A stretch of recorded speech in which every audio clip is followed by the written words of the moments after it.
Assalamualaikum warahmatullahi wabarakatuh. Apa kabar anak-anak soleh dan soleha? Mudah-mudahan kita selalu diberikan kesehatan, keberkahan, dan keselamatan oleh Allah Subhanahu wa Ta'ala.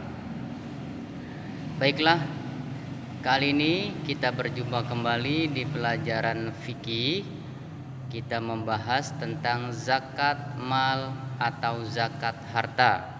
Pada pertemuan yang lalu kita membahas tentang zakat fitrah yang telah dijelaskan oleh Bu Ira. Kali ini zakat mal atau zakat harta insyaallah akan dijelaskan oleh Pak Ali Misri. Baiklah anak-anak soleh dan soleha,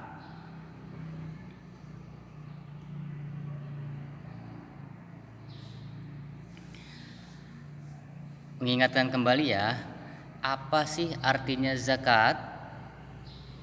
Ya, zakat artinya adalah suci, bersih, bisa juga tumbuh atau berkembang. Itu pengertian dari zakat. Nah, adapun pengertian zakat mal adalah menurut bahasa atau secara bahasa, zakat mal itu adalah artinya zakat harta. Sekali lagi, zakat mal itu zakat harta. Sedangkan menurut istilah syara atau agama Islam, zakat mal adalah bagian dari harta kekayaan seseorang yang wajib dikeluarkan atau diberikan kepada orang-orang yang berhak menerimanya setelah mencapai nisab dan waktu tertentu. Nah, tadi kita membahas tentang nisab. Ada yang sudah tahu mungkin apa itu nisab dan haul? Baik. Nisab adalah atau nisab zakat adalah batasan syarat dari jumlah harta yang harus dikeluarkan zakatnya sesuai syariat Islam. Sekali lagi, nisab zakat adalah batasan atau syarat dari jumlah harta yang harus dikeluarkan zakatnya sesuai syariat Islam. Sedangkan haul zakat adalah batas waktu atau masa dalam sebuah periode tahun Hijriyah di mana harta itu harus dikeluarkan zakatnya. Bapak ulangi ya. Haul zakat adalah batas waktu atau masa dalam sebuah periode tahun Hijriyah di mana harta itu harus dikeluarkan zakatnya. Itu pengertian dari nisab zakat dan haul zakat. Nah, apa sih benda-benda yang wajib dizakati?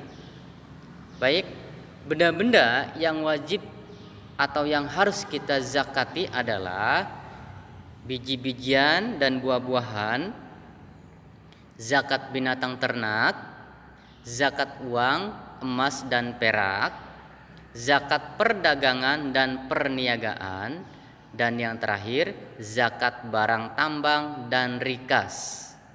Sekali lagi ya, Bapak ulangi, benda-benda yang harus dizakati itu adalah zakat biji-bijian dan buah-buahan, zakat binatang ternak, zakat uang, emas, perak, zakat perdagangan dan perniagaan, dan yang terakhir zakat barang tambang dan rikas. Adapun syarat-syarat wajib zakat atau mal atau zakat harta adalah, sekali lagi, syarat-syarat wajib zakat mal atau zakat harta adalah yang pertama, orang Islam.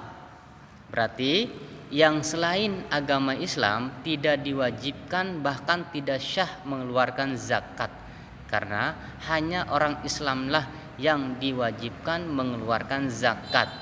Yang kedua, merdeka atau bukan seorang budak atau hamba sahaya.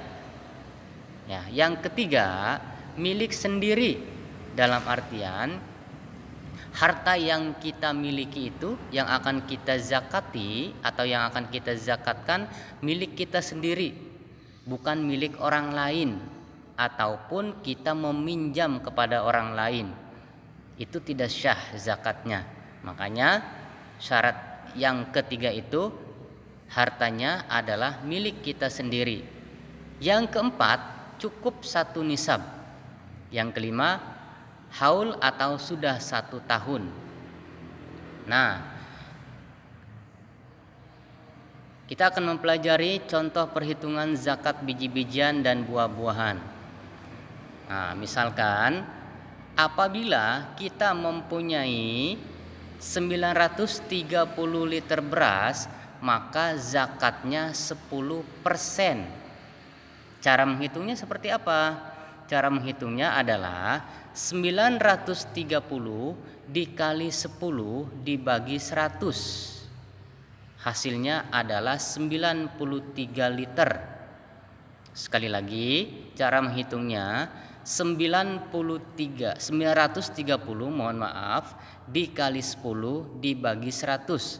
Hasilnya 93 liter. Nah, itu kalau seandainya zakatnya 10%. Nah, keterangannya yang 10% ini airnya dari air hujan, air sungai, air dari sumber mata air, atau airnya itu kita tidak beli. Zakatnya itu 10%. Nah, selanjutnya kalau seandainya airnya itu kita memakai alat atau airnya kita beli atau kita mengupah atau memberikan uang kepada orang untuk mengairi sawah kita, berarti zakatnya tidak 10% lagi. Berarti zakatnya berapa? Zakatnya hanya 5%. Ya, bisa dilihat ya di layar kalian, zakatnya 5% kalau seandainya airnya itu dari atau dapat beli, atau kita airnya itu dapat beli dari orang atau melalui diesel. Berarti kan kita mengeluarkan biaya. Nah, kalau seandainya seperti itu, zakatnya 5%. Bagaimana cara menghitungnya? Sama seperti tadi, hanya pengaliannya berbeda. Nah, misalkan apabila kita mempunyai 930 liter beras, maka zakatnya 5%. Cara menghitungnya adalah 930 dikali 5 dibagi 100. Hasilnya adalah 46,5 liter. Mohon maaf. Hasilnya berapa? 46,5 liter. Itu kalau seandainya zakatnya 5%. Baik. Nah, contoh perhitungan zakat binatang ternak. Yang pertama kita bahas adalah zakat kambing atau domba. Nisab jumlah wajib zakatnya itu apabila kita mempunyai 40 sampai 120 ekor kambing, berarti jumlah zakat yang harus kita keluarkan 1 ekor kambing betina. Apabila kita mempunyai 121 sampai 200 ekor kambing, berarti jumlah zakat yang harus kita keluarkan adalah 2 ekor kambing betina. Yang ketiga, apabila kita mempunyai 201 sampai 300 ekor kambing, berarti jumlah zakat yang harus kita keluarkan adalah 3 ekor kambing betina. Nah, tapi dengan catatan, perhatikan semuanya, apabila mempunyai kambing atau domba lebih dari 300 ekor, maka zakatnya setiap 100 ekor adalah 1 ekor. Sekali lagi, apabila mempunyai kambing atau domba lebih dari 300 ekor, maka zakatnya setiap 100 ekor adalah 1 ekor. Sebaliknya, jika mempunyai kambing kurang dari 40 ekor, berarti tidak wajib zakat. Sekali lagi, jika mempunyai kambing kurang dari 40 ekor, berarti tidak wajib zakat. Yang kedua, mutunya yang harus kita keluarkan zakat itu mutunya atau kualitas zakat kambing tersebut tidak boleh cacat. Tahu kan kambing cacat? Misalkan matanya tidak ada satu, telinganya tidak ada satu, kakinya tidak ada satu, berarti itu termasuk hewan yang cacat, tidak sah untuk dikeluarkan zakatnya. Cari hewan atau kambing yang sehat. Selanjutnya, jenis kelamin kambing untuk zakat boleh jantan maupun betina atau yang penting sehat, ya. Yang penting sehat, boleh jantan maupun betina. Nah, asalkan sudah berumur 1 tahun, boleh saja. Nah, bagaimana kita mengeluarkan zakat binatang ternaknya sapi atau kerbau? Nah, di sini perhitungannya. Nah, apabila kita mempunyai 30 sampai 39 ekor sapi atau kerbau, berarti jumlah zakat yang harus kita keluarkan itu berapa? 1 ekor anak sapi, kerbau atau betina maupun jantan umurnya 1 tahun lebih. Berarti lebih dari 1 tahun umurnya, tidak boleh kurang dari 1 tahun. Yang kedua, 40 sampai 59 ekor sapi atau kerbau, jumlah zakatnya adalah 1 ekor anak sapi atau kerbau, baik itu betina ataupun jantan, umurnya 2 tahun lebih. Ya. 60 sampai 69 ekor sapi atau kerbau, berarti zakatnya 2 ekor anak sapi atau kerbau, betina ataupun jantan, umurnya 1 tahun lebih. Yang keempat, 70 sampai 79 ekor sapi atau kambing, zakatnya 1 ekor anak sapi atau kerbau, baik betina ataupun jantan, umurnya 2 tahun dan 1 ekor sapi umur 1 tahun. Yang kelima, 80 sampai 89 ekor sapi atau kerbau, zakatnya 2 ekor sapi betina umur 2 tahun lebih.